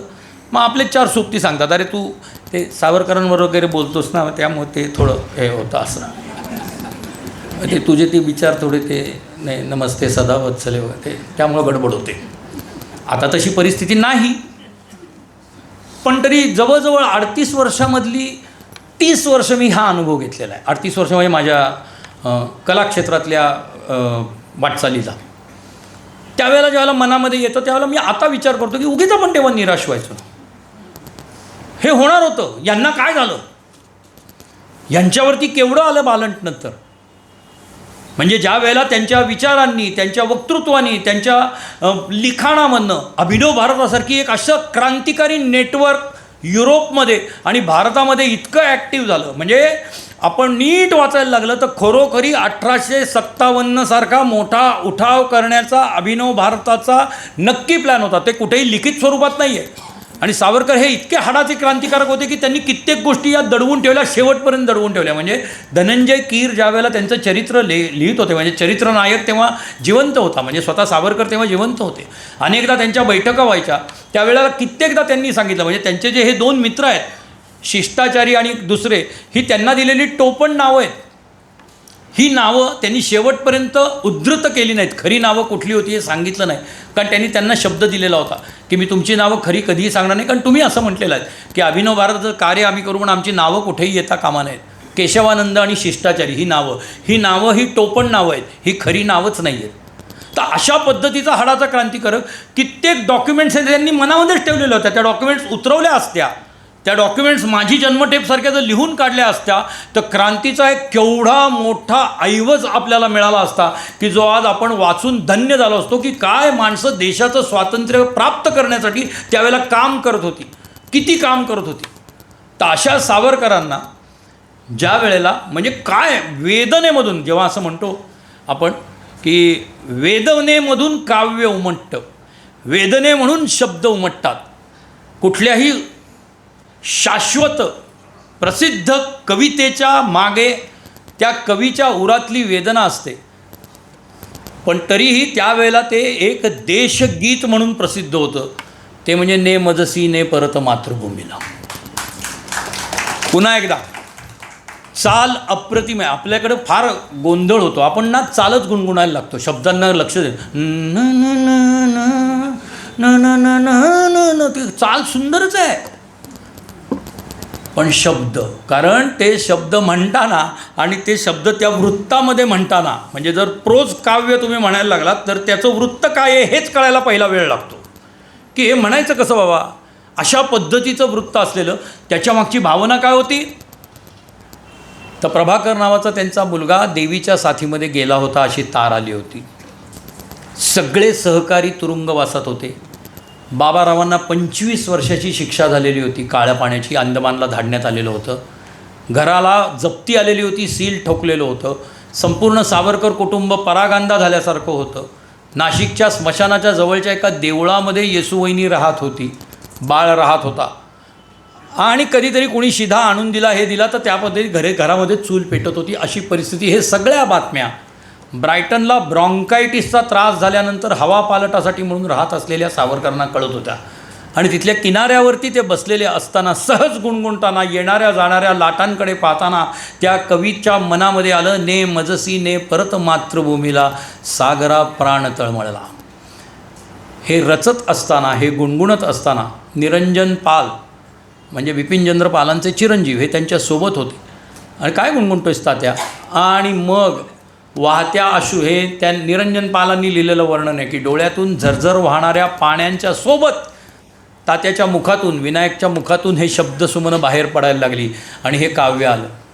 या काव्यामागची खरी भूमिका म्हणजे देवीच्या साथीनी प्रभाकर गेला, पण ज्या वेळेला प्रभाकरला म्हणजे प्रभाकरचा निरोप घेत असताना माई ते आणि प्रभाकर त्यांच्या मांडीवर असा एकांत ज्या वेळेला होता आणि तिघच जण होते, त्यावेळेला त्या माईला तात्या चुकून म्हणून गेलेले होते, बरं का, ह्याला देवीची काय लस टोचो, अन्यथा देवीच त्याला घेऊन जाईल. आणि तसंच झालं. ह्याचा त्या पित्याला केवढा त्रास झाला असेल. आणि त्या त्रासातून जर काय आलं की ते जे आज तुम्ही आम्ही सगळे गुणगुणतो म्हणताना त्याला दाद देतो. मग कुणीही नवोदित गायक गात असला तरीही आपण, आणि ते सगळं करा, म्हणजे कशी गंमत आहे. म्हणजे माझ्या बाबतीत असं होतं, तुमच्या बाबतीत होतं की नाही मला माहीत नाही. आपण ती चाल ऐकत असताना, ने मजसी ने परत मातृभूमीला, हे गाणं ऐकत असताना आपल्या मनामध्ये सावरकरांचा अख्खा इतिहास येतो. आपण अख्खे सावरकर बघत असतो. त्यांच्या कुठल्याही गीताच्या बाबतीत असं होतं. हिंदू नृसिंह प्रभू शिवाजी राजा आणि जय जय जय शिवरायाच्या वेळेला असं होत नाही, कारण आपल्या डोक्यात शिवाजी महाराजांचीच एक अत्यंत उदात्त अशी प्रतिमा त्यावेळेला असते. परंतु या दोन्ही गीतांच्या वेळेला, विशेषतः सागरा प्राण तळमळल्याच्या वेळेला आपल्यापुढे सावरकर उभे राहतात. माझ्यापुढे मात्र एका पित्याची वेदना, आणि त्या वेदनेतून सुद्धा ते मागणं सागराकडे मागत असताना सुद्धा ने मजसी ने परत मातृभूमीला, आणि मग त्याच्यापुढे देशाचं वर्णन केलेलं आहे की माझा देश कसा आहे, या माझी मातृभूमी कशी आहे, अशा पद्धतीचं वर्णन 5 कडव्यांमध्ये त्यांनी या काव्यामध्ये केलेलं आहे. सावरकरांना शिक्षा झाली. त्यांच्यावरती ज्यावेळेला खटला चालू होता, ते मार्सेलिसची उडी बिडी हे एक स्वतंत्र व्याख्यानाचे विषय आहेत, त्याचा आगला मागला इतिहास सांगत बसलो तर. पण त्यांच्यावरती ज्यावेळेला जन्मठेपेचा खटला चालू होता, आता खूप जण जे कोणी माफीवीर म्हणतात, त्यांनी सुटकेसाठी हजारो प्रयत्न केले म्हणतात, त्या सगळ्यांना कदाचित हे माहिती नाही आहे की सावरकरांनी जन्मठेप ज्यावेळेला, तो खटला ज्यावेळेला त्यांच्यावरती राजद्रोहाचा आणि राजकीय हत्येचा असे 2 खटले दाखल केलेले होते, ते खटले त्यांनी वकील देऊन लढवले नाहीत. त्यांनी त्यावेळेला त्यांच्या बचावासाठी कुठलंही स्टेटमेंट केलं नाही. कारण त्यांचा हा दावा होता की मला पहिल्यांदा मार्सेलिसच्या पोलिसांच्या ताब्यात द्या, आधी मी फ्रान्स सरकारचा कैदी आहे, तिथं माझा खटला चालू दे, तिथनं जर मला तुमच्या इथे आणलं गेलं तर मी तुमच्या खटल्याला उत्तर देईन. आत्ता जर मी तुमच्यावरच्या खटल्याला उत्तर दिलं तर तुम्ही जे बेकायदेशीर वागलेलात, म्हणजे ब्रिटिश सरकार, तुम्ही जे बेकायदेशीर वागलेलात ते मला मान्य आहे, ते तुम्ही कायदेशीर करून घ्याल आणि मग मला पुन्हा शिक्षा द्याल तर मला मान्य नाही. मला पुन्हा मार्सेलिसला पाठवा, तिथल्या पोलिसांनी मला धरलेलं होतं, तिथे मला पुन्हा न्या, तिथे माझा खटला आंतरराष्ट्रीय न्यायालयात चालू दे. जे की त्या संपूर्ण क्रांतिकारकांचं हा डाव होता. सावरकर काय ते काय 200 मीटर जे पोहून गेले मार्सेलिसच्या ह्याच्यामध्ये, ते काय पळून जाण्यासाठी निसटून निसटले असते तर ते निसटलेच असते. पण त्याच्यामागे जर यदा कदाचित, कारण त्यांना धरलं गेलं असतंच, यदा कदाचित धरलं गेलं तर आपला खटला आंतरराष्ट्रीय न्यायालयात चालेल. आंतरराष्ट्रीय न्यायालयामध्ये भारतीय स्वातंत्र्य सैनिकांच्या स्वातंत्र्य लढ्याबद्दल, त्यांच्या तत्त्वज्ञानाबद्दल, त्यांच्या विचाराबद्दल आपल्याला जाहीरपणे प्रकटन करता येईल. म्हणून आपण अटक करून घ्यायची किंवा हे दिव्य करायचं, जलदिव्य करायचं असं ठरलेलं होतं, म्हणून उडी मारलेली होती. आणि म्हणून त्यांनी मुंबईमध्ये नाशिकमध्ये ज्या वेळेला त्यांच्यावरती खटला चाललेला होता त्यावेळेला त्यांनी बचाव केला नाही. त्यांनी प्रत्येक वेळेला हेच सांगितलं, मला मार्सेलिसमध्ये अटक व्हायला पाहिजे, मला मार्सेलिसच्या किंवा हेगच्या आंतरराष्ट्रीय तुरुंगामध्ये, कारण 2 देश लढले असते, फ्रान्स आणि ब्रिटिश लढले असते त्यावेळेला, त्यांच्यामध्ये काय निर्णय होतो आहे तो आधी ठरू देतात मग मी हे करतो. त्यांना हे माहिती होतं की त्यावेळेला ब्रिटिशांचं साम्राज्य इतक्या भरीला होतं, त्या नसं म्हणतो तसं की सूर्यास्त कधी व्हायचाच नाही अशा पद्धतीचं होतं. त्यांनी राजकीय आंतरराष्ट्रीय दडपण आणलं आणि एक लवाद नेमला गेला आणि त्या लवादाने असा निर्णय दिला की नाही, यांना ब्रिटिशांच्याच ताब्यात द्यायला पाहिजे होतं आणि त्यांना 25 आणि 25 50 वर्ष काळ्या पाण्याची शिक्षा झाली. 25 वर्षाची काळ्या पाण्याची शिक्षा झाल्यावरती एखादा धपकन खाली बसला असता बाकड्यावरती, ते जे काय तुरुंगात असतं तिथं, आता काय कसं होणार बापरे. त्यांच्या डोक्यात काय, बरं आता 25 वर्ष काढायचे आहेत म्हणजे मग एक महाकाव्य लिहीन, त्याच्यानंतर वैनायकी नावाचं वृत्ताची निर्मिती करीन, मराठी भाषा आणि सावरकर, वैनायकी नावाचं नववृत्त प्रस्थापित करीन आणि एक महाकाव्य लिहीन आणि मग इतर काही जे डोक्यात होतं ते कसं कसं लिहायचं वगैरे हेच विचार याच पद्धतीचे. आणि मग ज्या वेळेला त्यांना 2 काळं पाण्याची शिक्षा झाली तोपर्यंत त्यांना असं वाटत होतं की नेहमी कायद्याची पद्धत अशी असते की दोन्ही असलं तरी त्या एकाच वेळी भोगायच्या. पण ते सावरकर होते, लोक कितीही त्यांना माफीवीर डरपोक वगैरे असं काहीही म्हणू, म्हणजे नेहमी मी म्हणतो तसं की आपण झोपेचं सोंग घेतलेल्याला जागं करू शकत नाही. तर ज्या वेळेला असं म्हणणाऱ्यांना 2 काळं पाण्याची शिक्षा देणारे ब्रिटिश जे इतरांना दोन्ही एकत्र भोगा म्हणजे 25 वर्षच भोगायचं असं सांगतात, यांना मात्र 2 वेगळ्या वेगळ्या भोगायला सांगितलं. 50 वर्ष काळे पाण्याची शिक्षा झाली.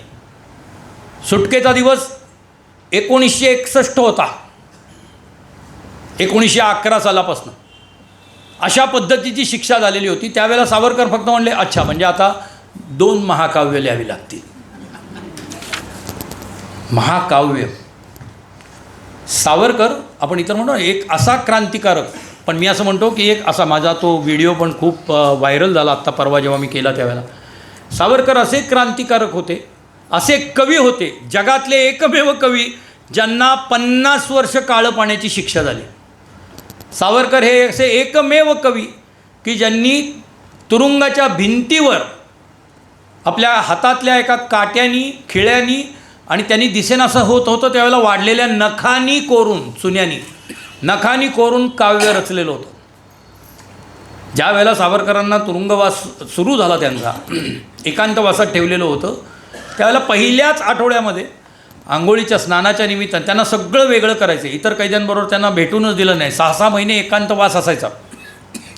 त्यावेळेला त्यांच्या पायामध्ये एक खिळा आला, खिळ्याचा छोटासा तुकडा आला, त्यांनी तो अंगठ्यामध्ये असा पेरामध्ये धरून तसेच वरती आले आणि त्या दिवशी पहिल्यांदा त्यांनी लिहायला सुरुवात केली, कोरून कोरून कोरून. कल्पना करा, आपल्याला साधा आपल्या वहीवरती लिहिता येत नाही नीट, कोरलेलं कसं काय काय होत असेल त्याचं.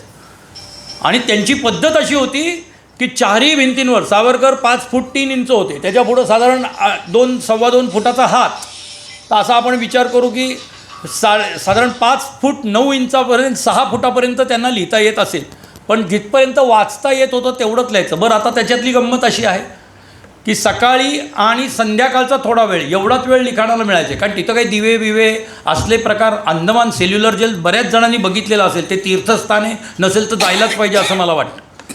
जायला पाहिजे तिथं, त्या खोलीचं दर्शन नाही घ्यायचं, त्या खोलीत अनुभव घ्या. जसं मी म्हणतो की भगूरच्या वाड्यामध्ये गेल्यानंतर आपल्याला एक अख्खा राष्ट्रग्रंथ आपल्यासमोर उघडला जातो सावरकर नावाचा, आपल्या मनामध्ये विचार येतो. आपण नुसतं त्यांनी भोगलेल्या आणि त्यांच्या कुटुंबियांनी भोगलेल्या यातना याच्याबद्दल बोलायचं नसतं, याच्याबद्दल विचार करायचा नसतो. एखाद्या देशासाठी एखादं कुटुंब आणि त्या कुटुंबातला नायक काय पद्धतीने तन मन धनाने आपल्या राष्ट्रासाठी विचार करत असतो, तो विचार मनात आणायचा असतो असं मला वाटतं. आणि तशा पद्धतीने ज्यावेळेला तुम्ही सेल्युलर जेलच्या त्या खोलीमध्ये जाता, म्हणजे माझं असं झालेलं होतं, मी ती अक्षरं बघत होतो. 10,000 ओळी लिहिल्या त्यांनी, 10,000, म्हणजे अशा फुलस्केपसारख्या तर नाही, त्या अशा अख्ख्याच्या अख्ख्या 6 फूट बाय 10 फुटाची ती खोली आहे साधारण. ते एक हे करून मध्ये काहीतरी फुलस्टॉप असेल, मग पुढचं लिहिलेलं असेल, काय ती कशी लिहिण्याची पद्धत असेल, कशी त्यांनी पानं केली असतील, काय केलं असेल.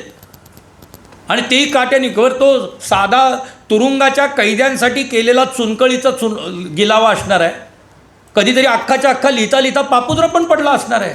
मग तिथल्या अक्षरांचं काय करायचं.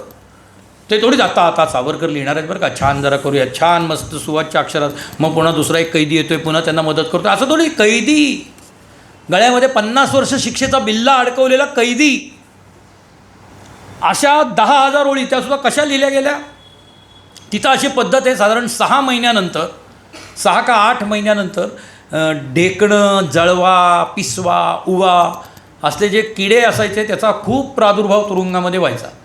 आपल्याही घरामध्ये माहिती आहे की एखादा ढेकून दिसलं की आपल्याला कल्पना येते की साधारण गादी 8 ते 10 दिवसात भरलेली असायची, इतक्या गादी अशा पद्धतीच्या याच्यामध्ये त्यांच्याकडचा एकच उपाय असायचा, ते म्हणजे त्या भिंतीला नवा चुन्याचा रंग द्यायचे अख्खा सगळ्या भिंतींना. तर ज्यावेळेला पहिल्यांदा ते लिहायला लागले त्यावेळेला काही दिवसानंतर तो शेजारचा एक कैदी होता, ज्याला माहिती होतं सावरकरांचं गुप्तहेर खातं फार मस्त असायचं. त्यांचा एक वॉर्डन आला आणि तो म्हणला, बडे बाबू तुम्ही हे लिहिताय त्याचा काय आता उपयोग नाही. तर तात्या म्हणले, का म्हणजे काय कळलं का काय बारीला. तर ते म्हणले, नाही आता काय आहे, तुमच्या मजल्यावरती ते आता नवा चुना मारायची हे झाली ना, तर नवा आता चुना मारला जाणार आहे आणि आता हे सगळं पुसलं जाणार आहे. ते म्हणले, कुठपर्यंत आले. ते म्हणले, नाही पहिल्या कोठडीमध्ये चालू आहे, तुमच्यापर्यंत यायला 8 दिवस लागतील म्हणले. ते म्हणले, बरं. 8 दिवसात 4ही भिंतींवर लिहिलेलं सगळं तोंडपाठ करून टाकलं माणसाने. ते म्हणले, हा माझ्यासाठी इष्टापत्ती होती, ते जन्मटेपमध्ये लिहिलेलं आहे, माझ्यासाठी इष्टापत्ती होती, माझ्यासाठी 4 पानांचं नवीन वही तयार झाली होती. अशा म्हणजे जगातला हा एकमेव साहित्यिक आहे की अशा 10,000 ओळी त्यांनी तोंडपाठ करून ठेवल्या होत्या. म्हणजे 1911 ते 1914-15, कारण त्याच्यानंतर त्यांना वही आणि पेन्सिल वापरायची परवानगी मिळालेली होती. या सगळ्याच्या सगळ्या ओळी अत्यंत पद्धतशीरपणे नंतर त्यांनी लिहून काढल्या. आणि माझी जन्मठेपची टिपणं जी त्यांनी तेव्हा काढलेली होती ती नंतर स्थानबद्धतेत असताना त्यांनी लिहून काढलेली होती. म्हणजे याची कंपॅरिझन मी करतो, मंडालेला ज्या वेळेला लोकमान्य टिळकांना त्यांनाही काळं पाण्याची शिक्षा झालेली होती आणि त्यांनी गीता रहस्य नावाचा अद्भुत ग्रंथाची निर्मिती केली. आणि त्यांच्या त्या वह्या, बऱ्याच वह्या होत्या. त्यांची काहीतरी 18 महिन्याआधी त्यांची सुटका झाली आणि त्यांना एका रात्री अत्यंत गुप्त पद्धतीने केसरीवाड्याच्या समोर गाडीतनं आणून सोडलं आणि गाडी निघून गेली. आणि मग नंतर त्या वह्यानंतर येतील त्यांनी आवेदनं धाडली, कारण त्याच्या काय लिहिलेलं आहे त्याच्या शब्दावरती ज्यांना कुणाला मराठी येत असेल, इंग्रजी येत असेल, याचा शब्दांचा आणि शब्दार्थांचा कीस पाडला. आणि तरीही यायला त्यानं तेव्हा दादासाहेब खापर्ड्यांनी त्यांना विचारलं, अहो हे एवढं तुम्ही लिखाण करून ठेवलेलं. कर्मयोगावरती त्यांनी भाष्य केलं होतं, गीता रहस्यामध्ये कर्मयोगावरती भाष्य केलेलं आहे, अद्भुत ग्रंथ आहे. तर त्यावेळेला लोकमान्य टिळक म्हटले की बघू अजून वाट पाहू काही दिवसांनी, नाही तर इथं सगळं आहे, सगळं पुन्हा लिहून काढू. म्हणजे 21 अपेक्षित वाचून 10वी 12वी फर्स्ट इयर सेकंड इयरच्या परीक्षा देणारे आपण, ते सुद्धा शेवटच्या क्षणावर वडील पुढं गाडी चालवत असतात, मागच्या बाजूला उलटं बसून वह्या वाचणारी मुलं आपण. काय 15-20 वह्यांमध्ये पेन्सिलीने लिहून ठेवलेलं गीता रहस्याची टिपणं जशीच्या जशी डोक्यात आहेत पुन्हा लिहून काढू म्हणणारे लोकमान्य टिळक 10,000 ओळी अख्ख्या तोंडपाठ केलेल्या. म्हणजे त्यांची एक पद्धत होती की ते काय म्हणायचं की एकदा मी हे खूप छान वर्णन त्यांनी लिहून ठेवलेलं. म्हणून म्हटलं ना की काही वेळेला आपल्याला काही वेगळीच प्रेरणा मिळते की ते एकदा म्हणायचं की मी जे पहिलं लिहायला सुरुवात केलेली होती ते जे पाठ केलेलं आहे त्याच्यामध्ये माझे 3 दिवस जायचे. अख्खं ते वेगवेगळ्या छिलका कुटताना असेल, कोलू पिसताना, माणूस जगणार कसा. तर ते म्हणले की ह्या 10,000 ओळी शेवटचं वर्षभर पाठ करत ठेवणं हा माझ्या जगण्याचा एक मोठा हे होता, माझा टाईमपास होता. एका अर्थी आपल्या शब्दात जर विचार केला तर माझा टाईमपास होता की ते पुन्हा पुन्हा आठवत राहायचं. अशा पद्धतीचा हा एकमेव साहित्यिक आहे. याच्या पुढचं हा असा एकमेव कवी आहे जो तुरुंगात असताना त्याच्या नावे निनावी, त्याचं नाव नव्हतं लिहिलं गेलेलं, 15 कवितांचं पुस्तक छापलं गेलं जेव्हा ते जन्मटेप भोगत होते. काय केलं सावरकरांनी, भाई परमानंद नावाचा एक जन्मटेपेचा कैदी जो हिंदी भाषिक होता तो त्यांच्या शेजारच्या कोठडीमध्ये आला आणि त्यांना कळलं की 6 महिन्यामध्ये याची सुटका होणार आहे. त्यावेळेला त्याला मराठी बोलायला शिकवलं, स्वतःच्या कविता पाठ करायला लावल्या. अशा 15 कविता त्यांनी पाठ केल्या आणि त्यांनी सांगितलं आता तू कलकत्त्याला गेलास की तिथल्या कुठल्याही वर्तमानपत्राच्या संपादकाला गाठ, बाळला म्हणजे नारायणरावांशी संपर्क साध आणि त्या जसं गेल्या गेल्या पहिलं कुठलीही दुसरी भाषा बोलू नकोस, पहिलं जे दिलेलं आहे पाठ केलेलं आहे ते पहिलं भरा भरा भरा उतरवून काढ, ते त्यांना सांग. मग त्याच्याप्रमाणे आणि मग या नाव नसलेल्या कवीचा काव्यसंग्रह कवी तुरुंगामध्ये 50 वर्षाच्या काळं पाण्याची शिक्षा भोगत असताना छापल्या गेलेलं होतं. हे अद्भुत आहे, हे अद्भुत आहे. स्थानबद्धतेत असताना सावरकरांनी हिंदुत्वसारखा ग्रंथ जो इंग्रजीमध्ये लिहिला, ज्या वेळेला त्यांना ज्या पद्धतीचं धर्मांतरण, ज्या पद्धतीचं बाटवणं, सक्तीचं धर्मांतरण हे तुरुंगामध्ये होत होतं, आणि ज्या वेळेला हिंदुत्वाचा नक्की अर्थ काय पद्धतीने हे असेल, मला माझं हिंदुत्व काय आहे, या देशाचं हिंदू राष्ट्र म्हणजे काय, आणि मग तो हिंदुत्वाच्या पहिली काही टाचणं ही त्यांनी तुरुंगामध्ये, मी म्हणलो तसं भिंतीवर नाही, पण नंतर त्यांना जे मिळालेले वही आणि पेन्सिल होती त्याच्यावरती लिहिलं होता. हे कवितेच्या याच्या बाबतीतली गंमत सांगतो. ज्या वेळेला पहिल्यांदा त्यांची आणि बाबारावांची तुरुंगात 6 महिन्यानंतर गाठ झाली, 6 महिने दोघंही एकमेकांना म्हणजे बाबारावांना तर माहीतच नव्हतं तात्या तुरुंगात आला आहे, आणि आपल्यापेक्षा आणखीन 25 वर्ष जास्त शिक्षा त्याला झालेली आहे. पण ज्यावेळेला ते समोरासमोर आले आणि तो गळ्यामध्ये बिल्ला असायचा, त्याच्यामध्ये अटक केलेला म्हणजे तुरुंगात आलेला आणि तुरुंगातून सुटण्याचा तारीख कोरलेली असायची. ते दोघंजण एका जिन्याच्या खाली भेटले. त्या जिन्याच्या खाली भेटल्यानंतर म्हणजे बाबारावांना तर विश्वासच बसेना, कारण त्यांना तर ब्रह्मांड कोसळलं.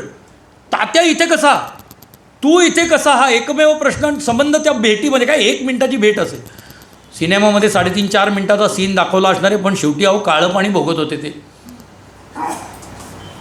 आणि ते हे होते. तर त्यांना ज्या वेळेला म्हणजे एक कवीच कशी समजूत काढू शकतो त्यांना कळे ना, मी माझ्या बाबाची समजूत कशी काढू. आणि मग त्यांनी तिथल्या एका वॉर्डनला सांगितलं, मला एक कागदाचा चिटोरा आणि पेन्सिल मिळेल का. त्यावेळेची एक पद्धत होती की पेरभर पेन्सिल असायची, पेरभर, आणि ती पेरभर पेन्सिलीला अख्खं गुंडाळलं जाईल असं एवढंसं बोटभर कागदाचा चिटोरा गुंडाळलेला असायचा, आणि तो हलूच एक शिट्टी मारून किंवा लोखंडी कठड्यावरती टॅप करून, काठीने टॅप करून तो आत सरकवला जायचा. आता या एवढ्याशा ह्याच्यावर काय पत्र लिहिणार हो. बाबा काळजी करू नकोस, बाबा हे करू, काय लिहिणार, काय मायना काय करायचा. कवितेची ओळ लिहिली, सारथी जिचा कृष्णजी आणि राम सारथी, अशी कोटी कोटी सेना ती आम्हा विण थांबेना. तुझ्या माझ्यासाठी देशकार्य जे चालू आहे आपल्या प्रेरणेनं ते थांबणार नाही आहे. या एवढ्याशा बोटभर याच्यामध्ये एक कवीच फक्त संपूर्ण आपली भावना आणि हे व्यक्त करू शकतो असं मला वाटतं. तर अशा पद्धतीचं ज्या वेळेला मराठी आणि स्वातंत्र्यवीर सावरकर हा ज्या वेळेला विषय माझ्याकडे येतो, मी आता उत्तरार्धाकडे येणार आहे, याच्या वेळेला ज्या वेळेला मी काय घेतो सावरकरांकडनं किंवा सावरकरांना मी काय जाणतो, त्यांच्याच आयुष्यातला एक प्रसंग सांगणार आहे जो मी माझ्या नाटकाच्या ह्याच्यामधनं सुद्धा नेहमी करतो आणि तो घेतो की संपूर्ण सावरकरांच्या आयुष्याचं सार काय असावं. सावरकर स्वतःच्याच लिहिलेल्या एवढ्या मोठ्या त्यांच्या ग्रंथसंभारामधलं असं काय घेऊन आयुष्यभर जगले आणि राष्ट्रासाठी खपले, राष्ट्रासाठी झिजले असतील. तर ज्यावेळेला त्यांची सेल्युलर जेलमधनं सुटका झाली त्यावेळेला ज्या महाराजा बोटीनी दोन्ही बंधूंना, कारण तेव्हा एक महाराजा नावाचंच एक बोट होती की जी यायची आणि जायची, त्या महाराजा बोटीतनं त्यांना पुन्हा पाठवण्यात आलेलं होतं आणि साधारण 3.5-4 दिवसांचा तो प्रवास होता. 5 दिवसांचा जवळजवळ तो प्रवास असायचा परतीचा, आणि 4 दिवस झाले होते आणि तात्या काहीतरी खालती लिहित होते आणि अचानक वरती बाबाराव जोरजोरात हाका मारायला लागले की तात्या वरती ये, तात्या लवकर वरती ये, तू काय करतोयस खालती, वर ये लवकर. काय ना कळेलं काय झालं एवढं बाबारावांना, काय म्हणजे कुठल्या शिपायांनी पुन्हा धरलं, काय झालं का, अर्धशिशीचा त्रास पुन्हा सुरू झाला, कारण बाबारावांना भयंकर अर्धशिशीचा त्रास होत होता. तर त्यावेळेला काय झालं म्हणून ते तरा वरती आले. तर ते डेकवरती एकदम त्या रेलिंगला उभं राहून समोर बघत होते, एकदम स्तब्ध झाले होते. तात्या त्यांच्या शेजारी गेले, ते म्हणले काय झालं बाबा, काय एवढे हाका मारतोयस. तर त्यांनी फक्त बोट केलं, समोर बघ म्हणले. आणि मग तात्याने किलकिलं, तेव्हा चष्मा होता त्यांना, त्यामुळे त्यांनी किलकिले डोळे करून उन्हाची तिरी पिऊ नये म्हणून बघितलं आणि टचकन त्यांच्या डोळ्यात पाणी आलं. आणि त्यांनी असं लिहिलेलं आहे की माझ्या मातृभूमीचं दर्शन होतं. ते खूप दूर अशी एक तांबूस रेषा दिसत होती, ते माझ्या मातृभूमीचं दर्शन होतं. तुझं साठी मरण ते जनन, तुझं वीण जनन ते मरण. या 2 ओळी म्हणजे संपूर्ण स्वातंत्र्यवीर सावरकरांचं लिखाण, स्वातंत्र्यवीर सावरकरांचं क्रांतिकार्य, स्वातंत्र्यवीर सावरकरांचं तत्त्वज्ञान, स्वातंत्र्यवीर सावरकरांचं वक्तृत्व, सावरकरांचं देशकार्य, हे सगळं सगळं सगळं फक्त या 2 ओळीत आहे. असं असामान्य व्यक्तिमत्व मराठी भाषेला प्राप्त झालं आणि त्यांनी मराठी भाषेमध्ये मोलाची भर घातली नव्हे. मराठी साहित्याला, मराठी काव्याला, मराठी चरित्रलेखनाला, मराठी इतिहास लेखनाला एक वेगळी दिशा देणारा असा हा साहित्यिक, असा हा क्रांतिकारक. त्याला मुजरा करतो, अभिवादन करतो, दंडवत घालतो आणि माझ्या बोलण्याला विराम देतो. रामकृष्ण.